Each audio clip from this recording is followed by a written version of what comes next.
from really meets kids using the science of reading and the literature that's coming out and research behind the science of reading. So we're looking at those right now. That just happened last Wednesday. We finished. I'll talk to teams over this week, last week, and this week. Then we'll make a decision and decide what are we going to choose one program that we're really going to deep dive into. Let's look at the details. Let's actually open up the textbook. Let's get our demo logins, and let's actually play with the pieces and see how it works inside.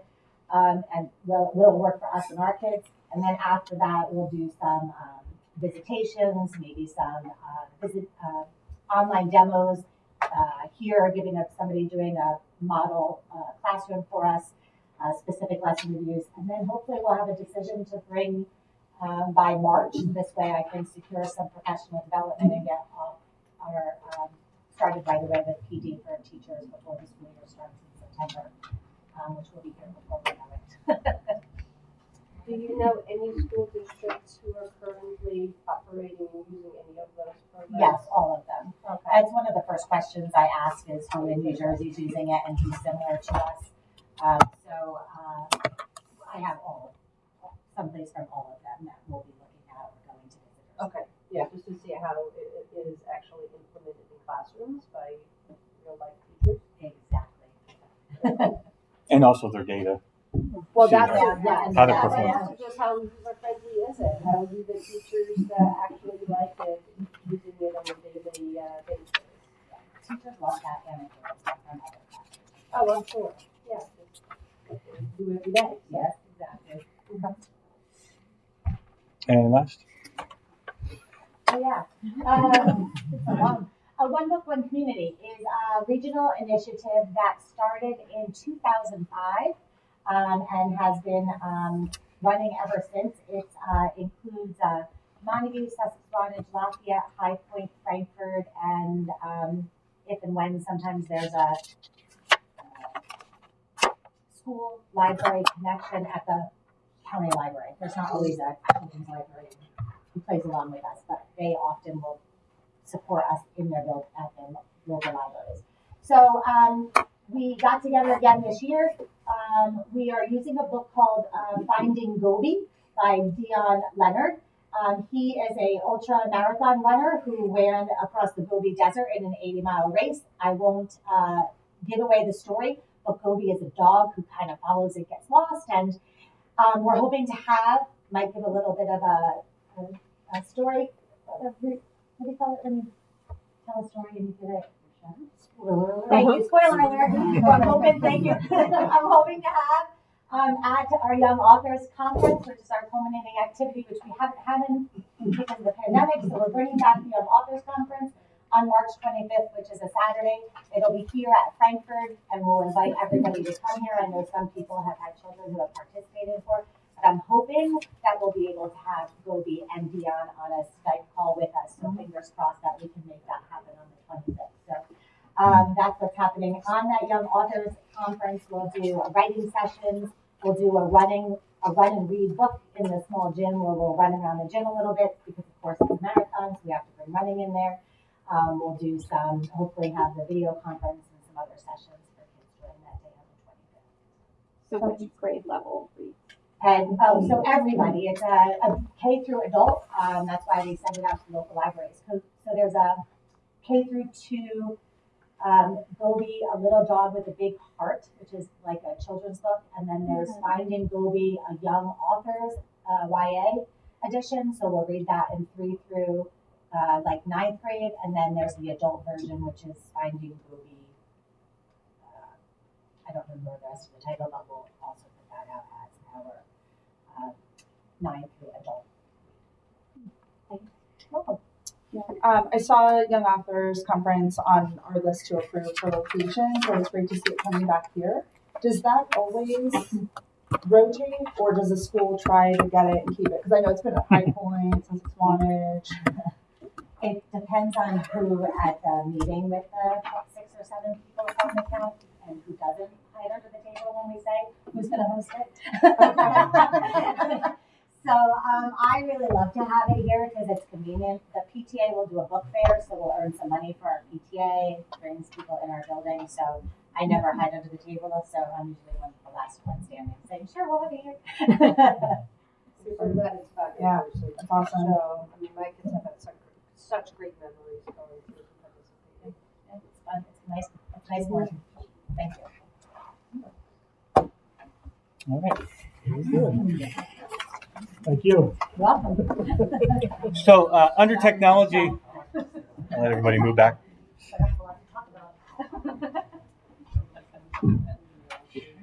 Sorry.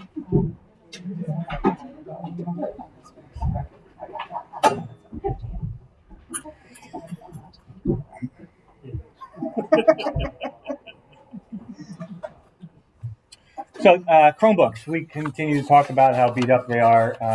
We're going to be working on the purchasing when budget time comes around, because in grades 5 through 8, they are just absolutely barely hanging on. We've done a lot of repairs. What we found is that even trying to take what we have left that are working, but trying to get another year to them is almost going to be impossible. So what we're going to do is purchase all new Chromebooks from grades 5 through 8, budget, of course, allowing that, 5 through 8, and the fifth graders, and each of those kids are going to carry those Chromebooks with them until they leave Frankford. Eighth graders will have them 1 year. We're going to rotate those back into the elementary school. Seventh grade will have them 2 years. We'll roll them back to the elementary school. So it's going to be a continuous process where, over the years, grade 5 will get new Chromebooks, and when they get into the middle school, carry them with them to 8th grade. And most 9 times out of 10, do they make it 5 years? If you're lucky, 4 years. No. After 8th grade, they're pretty well. So it's I know my daughter did it that way when she was in high school. She got as a freshman and just used it all the way up until she was. So we're going to start that rotation now, so that you're only purchasing one set of Chromebooks and not a new set every 4 years. It'll work out a lot better that way. So more on that when budget time comes around. But I just want everyone to know our thought process and trying to. They're going to limp through this year. There's a lot of repair. We also, as a administration and the Board of Education, have to look at accountability with these. Right now, they break, we fix them, we give them back to them, or give them a new one, because we didn't give them an opportunity for an insurance policy or of any sort. So I think we have to start looking at policies and procedures on these Chromebooks when they do break and kids still spills a soda on it. Who's paying for that? And I think some of this needs to go back to the parents, because right now I don't think they're taking very good care of them, because they know they can hand it in and get another one, and we have no other choice at this point in time. So we'll talk about. Daryl has started a folder with all different types of policies and procedures moving forward, and samples from other school districts to do this. So. I'm done talking, Chris. All right. Some updates. Like Brian will probably add a few things in here. We have just some approval, some of the maintenance reserve items. Brian can talk about them a little bit more, but we have the order for the spare boiler sections. We're going to cover with maintenance reserve. There's also, this is the year of repairs, big repairs. We had the boiler burner go. These are the ones we got from Honeywell back in, I think, 08, maybe. Unfortunately, they don't make the front burner anymore. So in order to replace it, you have to buy a whole new burner. And with the way shortages of everything, I can't get a new burner until maybe mid-January. So one of our 3 boilers is down. So we're limping along with 2 ones we have now. Fingers crossed that new burner comes in sometime in January. We get that put in. The other 2 burners will carry us the rest of the year. And this one won't be on the BMS system or anything like that. No. The So remote control. what happened was the ones that we have now are so technical. There's all computers in them and everything like that. And once one little hiccup happens, it shuts the whole burner down. So what I decided to do was go away from all that technology and go back to more of a traditional burner where you have your high and limit lows on and off, and that's it. So if it breaks down, we can go down to Universal Supply, pick up a quick part. We don't have to worry about having a Honeywell come in and reprogram, recalibrate, and now it's an easier fix repair. We can keep parts in house. We can do it in house, or have a boiler company do it relatively within a day or 2. I think that's the better way of doing it going forward. More cost effective, obviously. Yep. What happens to the school, like when you're down a boiler? What do you lose? All right. So thankfully, we have 2 boilers up in the section of school, which is actually elementary. So in our 3rd boiler is in the middle school. So that boiler in the middle school, which was down now, we can backfeed the middle school, and we can heat the whole building off those 2 boilers in the elementary. And what I'm concerned about is there's no reversing it. So if one of those other 2 go down, we have no boilers. So it only goes one way. It doesn't go this way, unfortunately. So, the positive way to look at it was that when they go down, it's kind of good. Better than that one after the other ones. Downfall is now watching one of those other 2 boilers. They're working really good right now. If one goes down, we have no heat, obviously we can't have school. There are options we have. You can call it rent a boiler. They come in on a flatbed truck. They can repipe the building temporarily and get the building up and running. That's an option, but really, it sounds easier than what it is, but it's definitely an option. A couple cases of hand warmers. Yeah, it sounds expensive. Yeah, it's extremely expensive. But then at least we do have options that if this does happen, we might lose. It's just, I didn't want to talk about it, but if we do, it's a good thing or 2. But hopefully, if we get this new burner in January, we'll be in good shape. Thank you. I know Chris was proactive about buying extra sections of the boilers. So our boilers called sectional boilers. There's 17 sections in them. It's called pork chops almost. And if one of those pork chops, you say cracks, you can take it out and put a new one in there. And the lead time on them is like almost a month to get one in. So Chris said, let's purchase 3 additional ones.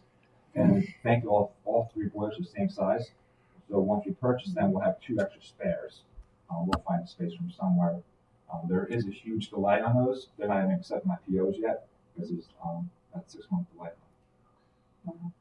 So at least it's there. They're trying to someone's desk. So hopefully it opens up. Yeah, we were fortunately able to find one relatively quickly for the one that cracked in October. What that was a project in New York City that got canceled last minute, and the supply house had it in the shop. And the guy was there at the right time. Said, "I got the same one here." So thankful we were able to get that.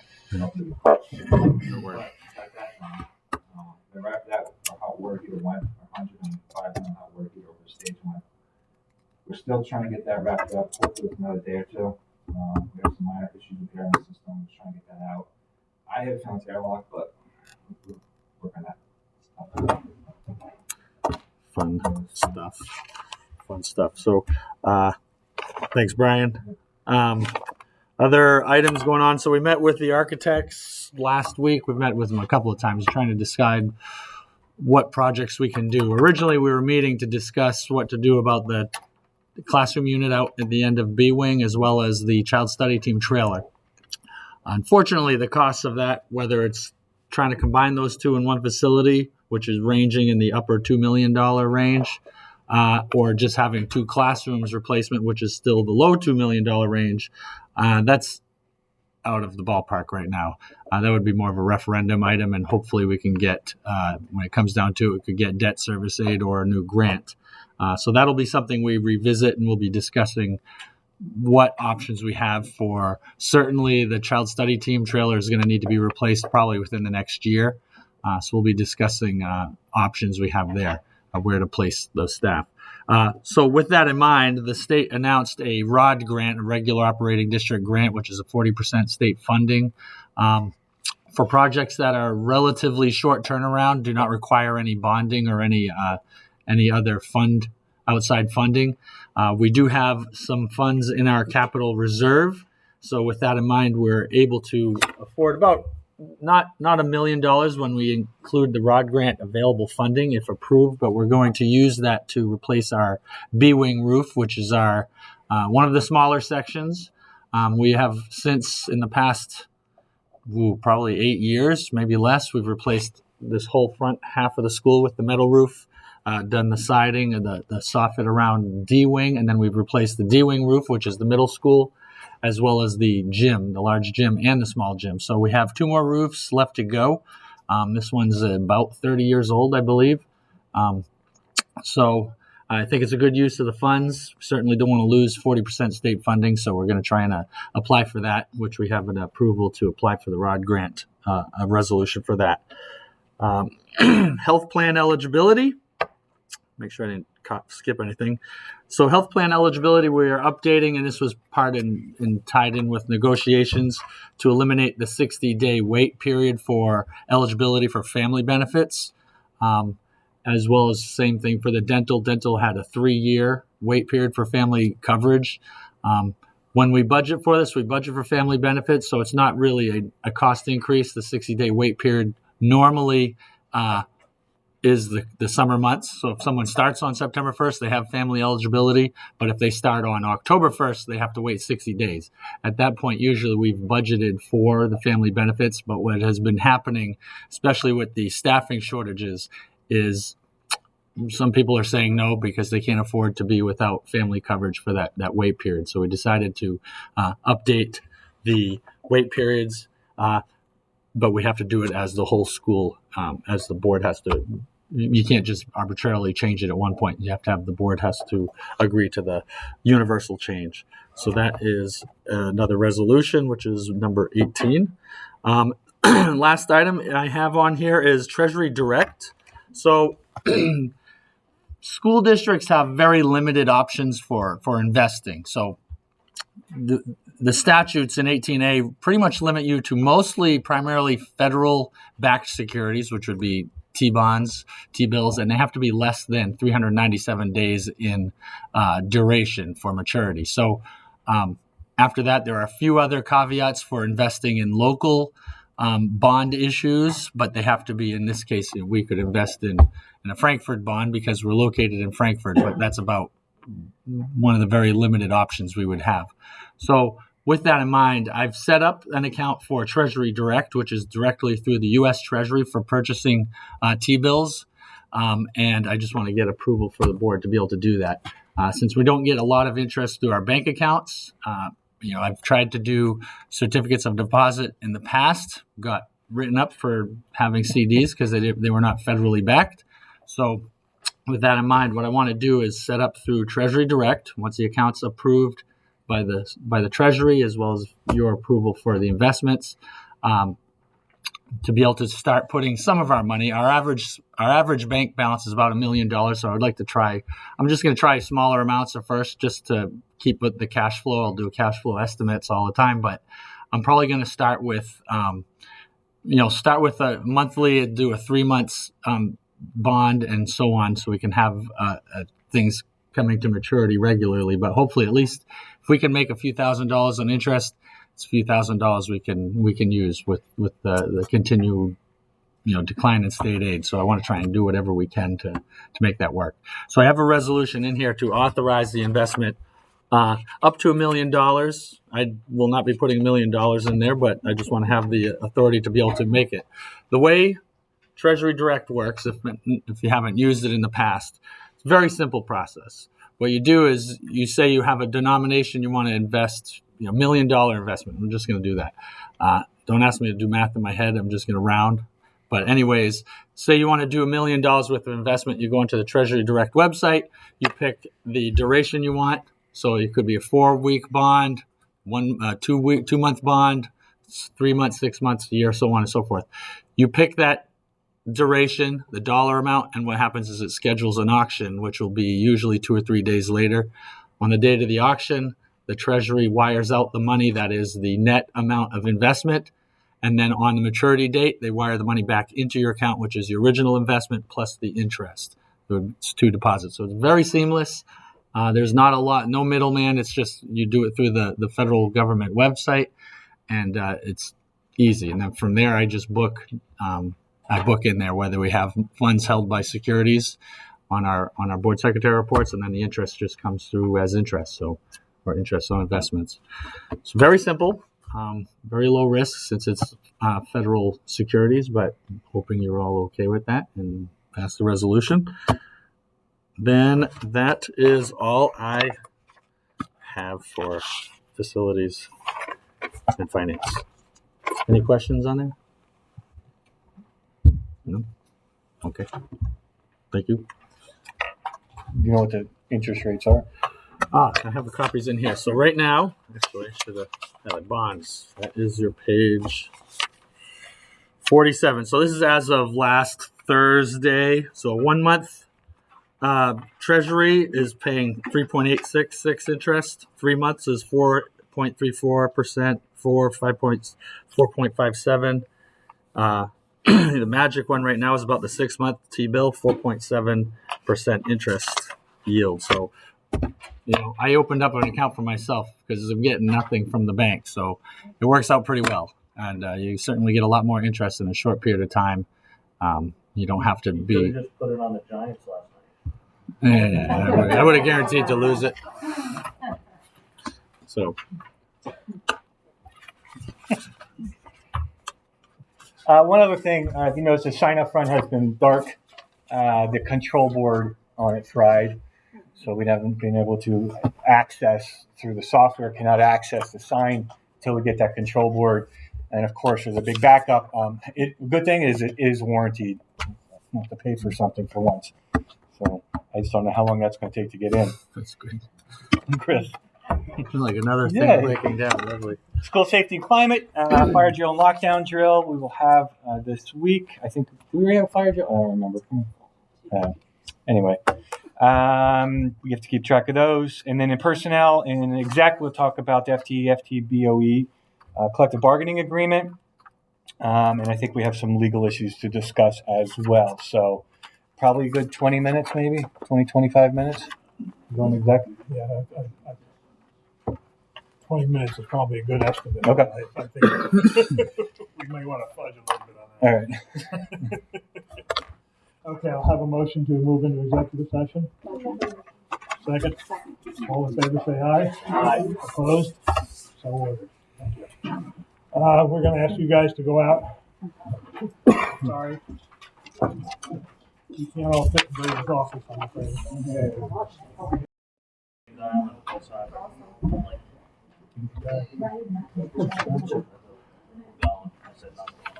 Yeah, I've got it. You don't get to have that.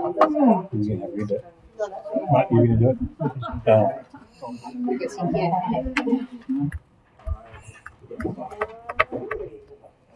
I think public comment is one person. When you pointed out my totally, it came together for me. Okay, we are back in session. We'll do the consent agenda. All right, so the regular consent agenda, the following items and matters of routine business and will be voted on by one motion, 3 through 32.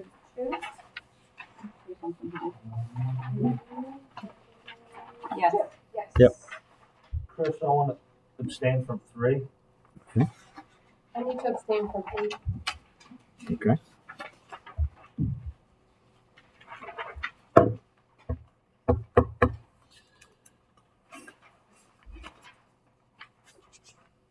Okay. You made the motion, Vicki? Yes, I'm making the motion. Is there a second? I'll second. Okay. Okay. Roll call? Okay. Kate Adam. Yes. Ray Castellani. Yes. Yes. And noted abstention of 3. Caitlin Fredo. Yes. All right. And abstaining from 8. Mandy Joust. Yes. Jennifer Nouse. Yes. Laura Longberg. Yes. Mickey Perez. Yes. Jody Fernandez is absent. And then Ralph Smith. Yes. Okay. Very Thank good. you. Okay, I'll entertain a motion to go into public comment again. Move second. All in favor, say aye. Aye. Opposed? Okay. We have one name on the list, Jim Ayers. Thank you. Oh, you got it I just wanted to come here tonight and just thank everybody, the administration, the staff, and the school board. Great job. I think you do it for the school, the kids, and everything. And, just to elaborate why I think it's such a great school facility is that when you get choked up, but, on Veterans Day, I got 5 letters from Mrs. Dortch's class, and thanking me for 4 years of service. And we don't get that very often, and especially when you were in the military in 1966. Everybody realized what 66 was like. You know, government wanted you there because they were making money. The public didn't want you there because it was not a good war. So it was kind of an interesting thing to be about. But get a letter from 5 kids, and they were all independent, and they all said their own thing. It was really heartwarming. So I just want, if I known he was here earlier, we would have done the first, not the second, because it was really nice to receive. I just want to hope that get past one, Mrs. Stewart. Sure. Definitely. The other things that I think is such a good school system is because if you get a chance to go to the county choir and band over at Kittatinny High School, it was amazing to see the kids out from this school. I guess there was probably a dozen or more that were there. They did a great job. And then came back to my grandson's 5th grade. They did the band and choir, and that was excellent to watch these young kids their first year in the band and seeing a new band teacher. And it was just a great experience. And then I'm back to watch my 8th grade granddaughter in the middle school band and choir, which is also excellent. And I think that's so critical that we maintain the arts in an elementary school and a high school, because it's something you take forever. You know, you play baseball, you wrestle or whatever. But as you get into your 40s, your 50s, you fade back to the arts and music, which is critical. I hope we always have arts in the school. The other thing we're going through on the municipality level, the state medical fund is looking at a 23% increase in rates this year. So I'd like to commend, and I was talking to my niece, who basically said, Chris, about 15 years ago, you so started your own medical. Oh, yes. Yeah. So I think that should be a big hats off to you, not to be tied in, because this is going to become going to be a disaster with the 23%, because what's going to happen is the good municipalities are going to jump out, right? Find something different. And the ones that cannot get out because of loss ratios are going to get slammed again in 24. So it's just you're going to get the adverse selection is what you're going to have. Good guys are going out getting competitive votes. So hats off to you people who 15 years ago wish we had foresight. Maybe you'd like to take on it. Hey. If it's Frankford It's actually, we were, not to interrupt you, we were one of the five founding school boards to found the health insurance fund. It's now the biggest health insurance fund in the state. So, yeah, it's pretty good. So sorry about that. And then the other thing, I guess, was just hoping you get back, with the pandemic over 2 maybe 3 years in February or whatever. It just seems to me we have a lot of discussion. I've been to meetings, we have a lot of discussion about sex ed and different other things. And I think it's time. I know you have those issues, but I think it's get back to what you were showing up on the slides. You've got to get back to educating the kids because they need to be educated. There was just something out in the Star Ledger saying that science has deteriorated greatly in this state in the pandemic. And I think somehow we have to get that going again and really, it's critical. I mean, if the kids aren't prepared to go to high school, they're lost. And we need the youth to be able to have good jobs to be able to pay our social security. As you get older, you'll start to realize social security is important. And if you don't have young people in there with good jobs to be able to do it, so, and lastly, just on the treasury, I think that's a great idea. But I think I'm sure what you're going to look at is if you had that $1 million, $500,000 probably is not going to be needed for 8 months or only for something important. Then maybe you would stretch some of that out at 6 months, so you stagger it like you do with the CD. So That's my hope, is to have something that's coming to maturity on a rolling basis, so I can try and, if we ever need it, certainly I don't want to have to try and find a way to sell them soon. So, but I want to do what's safe, make sure we've got enough for our average cash flow, and then try to keep it rolling out. So, yeah, thank you. Thank you. Okay, that was our only one. I'll entertain a motion to go out of public session. Moved, seconded, all in favor, say aye. Aye. Opposed? Okay. Anything else to come before this meeting before we close? Anyone else? I just want to ask, when is kindergarten registration and when will that communication be put out to the community? Yeah, that's Because not last for a year it couple was months kind yet. of lagging. It's March. I just answered a phone call. Sorry. That's what Couple happens months. covering the office. March and then April is kindergarten preschool registrations. Okay. So that's when they come in and meet the 3 teachers. Yeah, and that's even later. I think April is early for kindergarten. Yeah, I don't have the date in front of me, but I can Oh, send it's it to the April board. for kindergarten? What's that? April for kindergarten? Yeah, I think it's April when the notice goes out and then they don't do registration until end of June. I'll send you the dates. So they have I the think orientation. February. Oh, no. No. No, somebody else did too, and I was like, hold on, let me get the right information for you.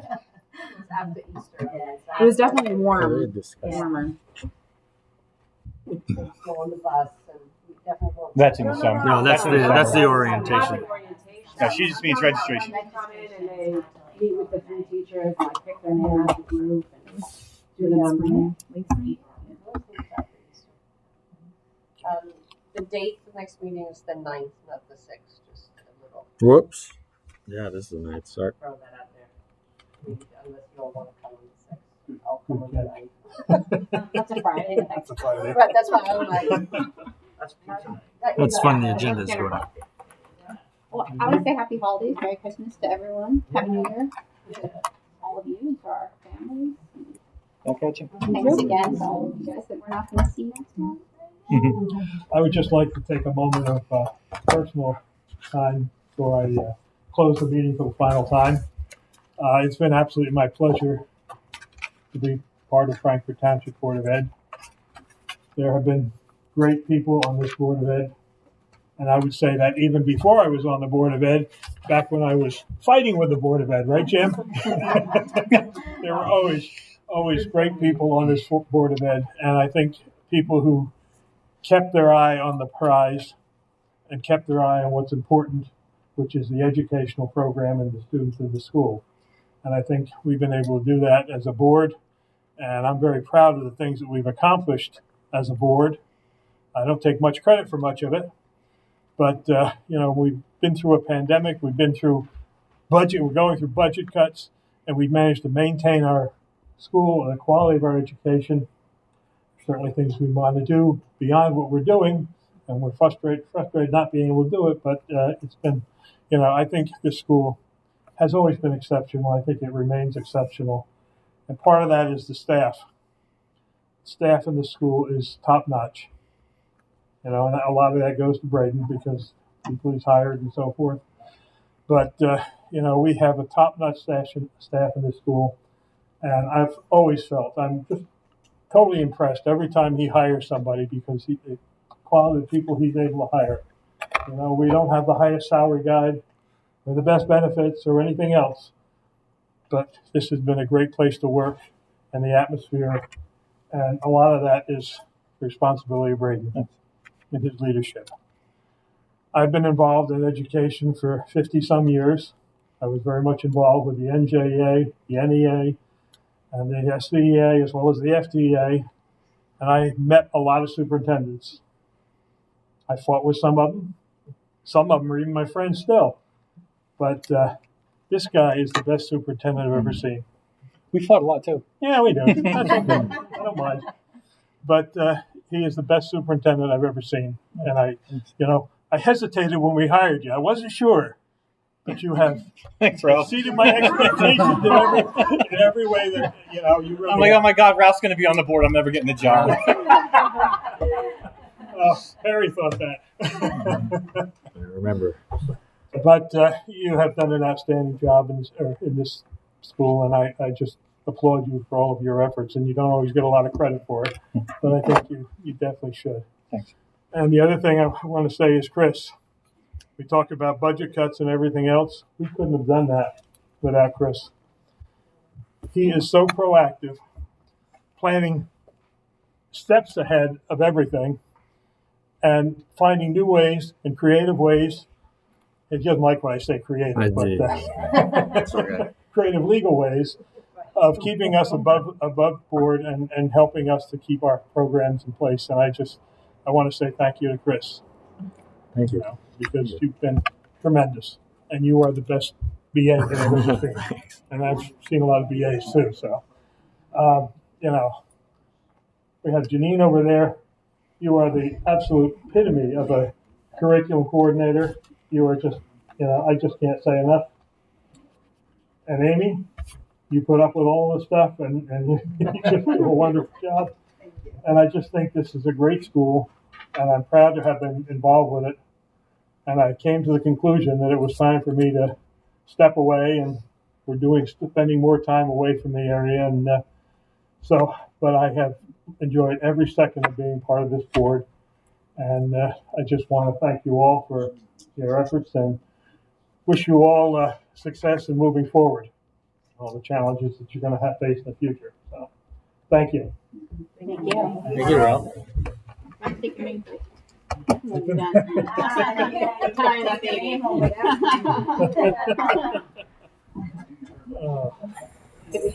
We are officially adjourned. Thank you. All right.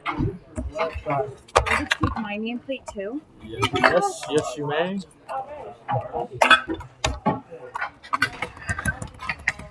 Thanks, Mandy. See you next year. Thank you very much. Thank you. Merry Christmas. Happy New Year. Merry Christmas. Too much fun.